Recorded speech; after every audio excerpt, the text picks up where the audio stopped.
అన్న కర్ణాటక, తమిళనాడు, పూర్తిగా 5 తమిళనాడులో ఎన్నికల పోటీ ఆగు కదా. శ్రీధర్, ఆగు శ్రీధర్, ఆగు, నీకేం తెలియదు, దయచేసి ఆగు. బీజేపీ గురించి నేనేం నీకేం తప్పు తెలియకపోవడమే బీజేపీ గురించి నీకేం తెలియదు. తెలియనప్పుడు ఎందుకు అది మాట్లాడతావు? నువ్వు ఏదో కాంగ్రెస్ నుంచి బీజేపీకి పోయినావు మొన్న ప్లేస్ లేక, కానీ నువ్వెందుకు టెన్షన్ పడతావు? నువ్వు అసలు ఒరిజినల్ ఆర్ఎస్ఎస్ డిఎన్ఏ నీది కాదు కదా అన్న, నీకు తెలియదు అది. ఆర్ఎస్ఎస్ అనేది రిజర్వేషన్లకు వ్యతిరేకమైనటువంటి డిఎన్ఏ కలిగినటువంటి సంస్థ. భారతదేశానికి రాజ్యాంగం ప్రిపేర్ అవుతున్నప్పుడు రాజ్యాంగం వద్దు, అసలు భారతదేశానికి 5,000 సంవత్సరాల నుంచి రాజ్యాంగం ఉంది, రాజులు అమలు చేసినటువంటి రాజ్యాంగాన్ని అమలు చేయాలనుకున్నారు. అందుకనే రిజర్వేషన్లను ఇవాళ ఎత్తేసే కుట్ర జరుగుతుంది.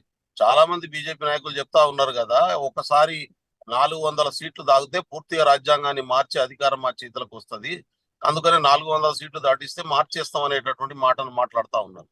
అందుకనే వాళ్ళు చాలా స్పష్టంగా చెప్తున్నారు కదా, ఒకే దేశం, ఒకే ప్రజ, ఒకే నాయకుడు, ఒకటే భాష, ఒకటే చట్టం అని. అప్పుడు తెలుగు భాష ఎగిరిపోతుంది, తమిళ భాష ఎగిరిపోతుంది, కన్నడ భాష ఎగిరిపోతుంది, షెడ్యూల్డ్ ఏరియా ఎగిరిపోతుంది, ట్రైబల్స్ ఉండే స్పెషల్ రిజర్వేషన్లు ఎగిరిపోతాయి, పీసీలకు ఉండే రిజర్వేషన్లు ఎగిరిపోతాయి, ఎస్సీలకు ఉండే రిజర్వేషన్లు ఎగిరిపోతాయి. ఎందుకు అంత భయపడుతున్నారు? బీసీల జనగణన చేసి ఇండియాలో ఉన్నటువంటి సోషల్ సిస్టమ్ ఒక స్కానింగ్ రిపోర్ట్ తీసుకుందామని, ఏ వర్గం ఎంత డెవలప్ అయింది, ఏ వర్గం ఎందుకు డెవలప్ కాలేదు, వాళ్ళకి ఏ రకమైనటువంటి ప్రణాళికలు తయారు చేయాలనేటటువంటి మాటను కాంగ్రెస్ పార్టీ రాహుల్ గాంధీ గారు చెప్పడం మొదలు పెట్టిన తర్వాత వాళ్ళ వణుకు పుడతా ఉన్నది.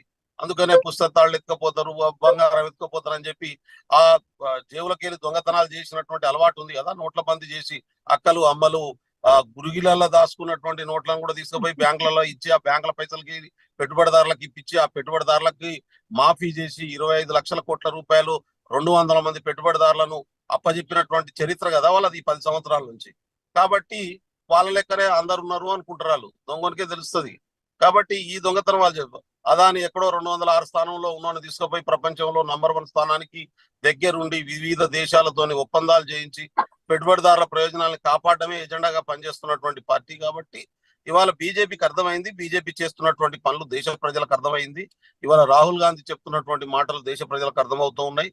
ఇవాళ కాంగ్రెస్ పార్టీ తప్ప ఇంక ఈ దేశంలో ఉన్నటువంటి పేద ప్రజల పక్షాన నిలబడేటటువంటి వాళ్ళు లేరనేటటువంటి విషయం అర్థమైంది. కాబట్టి ఇవాళ బీజేపీని ఇవాళ కంప్లీట్ గా పంపించే పరిస్థితి ఉంది. రమణన్న ఒక్క మాట అడుగుతున్నా, 400 పార్ అంటున్నారు కదా, కాశ్మీర్ లో 6 సీట్లు ఉన్నాయి, ఒక్క సీటు ఇలా బీజేపీ గెలిచే పరిస్థితి లేదు.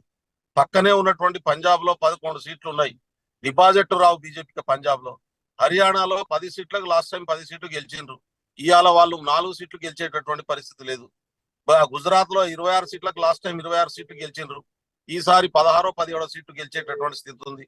పక్కనే ఉన్నటువంటి రాజస్థాన్ లో 25కి 25 సీట్లు గెలిచిన వాళ్ళు, ఆ 25 సీట్లలో ఇవాళ 13-12 దాటేటటువంటి పరిస్థితి కనబడతలేదు.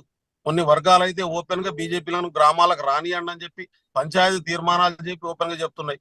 అక్కడే పక్కనే ఉన్నటువంటి ఉత్తరప్రదేశ్ లో మొత్తం 80 సీట్లకు 64 సీట్లు లాస్ట్ టైం గెలిచిండ్రు, ఇవాళ 30 సీట్లు దాచే పరిస్థితి లేదు వాళ్ళది ఉత్తరప్రదేశ్ లో. ఢిల్లీలో 7 సీట్లకు 7 సీట్లు గెలిచిండ్రు, ఒక్క సీటు గెలిచేటటువంటి పరిస్థితి లేదు ఇవాళ ఢిల్లీలో. పక్కనే ఉన్నటువంటి మన బీహార్ లో లాస్ట్ టైం 35 సీట్లు గెలిచిండ్రు, ఈసారి 4 సీట్లు దాటేటటువంటి పరిస్థితి లేదు. కాబట్టి మధ్యప్రదేశ్ లో 28కి 27 సీట్లు గెలిచారు, ఇవాళ 28కి ఇవాళ వాళ్ళు 18 సీట్లు 15 నుంచి 18 సీట్ల మధ్య ఇవాళ మధ్యప్రదేశ్ లో వచ్చే పరిస్థితి ఉంది. లాస్ట్ టైం పక్కనే ఉన్నటువంటి ఛత్తీస్గఢ్ లో 11కు వాళ్ళు 10 సీట్లు గెలిచిండ్రు, ఈసారి 3 సీట్లు దాటేటటువంటి పరిస్థితి లేదు. ఇది వాస్తవ ముఖ చిత్రం. ఇవాళ తెలంగాణలో మనం చూస్తా ఉన్నాం. ఈ దేశంలో ఉన్నటువంటి బీజేపీ అధికారంలో ఉంది కాదు, బీజేపీ అధికారంలో ఉన్న రాష్ట్రాల్లో కూడా బీజేపీ ఎక్కువ ఎంపీ సీట్లు గెలుచుకోదు. ఛత్తీస్గఢ్ లో కూడా బీజేపీ అధికారంలో ఉంది.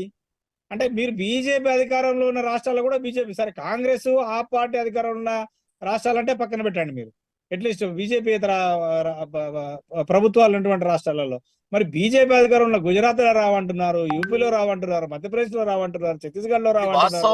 మిత్రమా, లాస్ట్ టైం మేము అధికారంలో ఉన్న రాజస్థాన్ లో మాకు రాలే కదా, బీజేపీకి వచ్చింది. ఇప్పుడు బీహార్ లో కూడా నితీష్ కుమార్ తో బీజేపీ జతగట్టింది. ఇప్పుడు నితీష్ కుమార్ బీజేపీ రెండు కలిసే బీహార్ లో రాష్ట్ర ప్రభుత్వానికి జరిగే ఎన్నికలు వేరు, కేంద్ర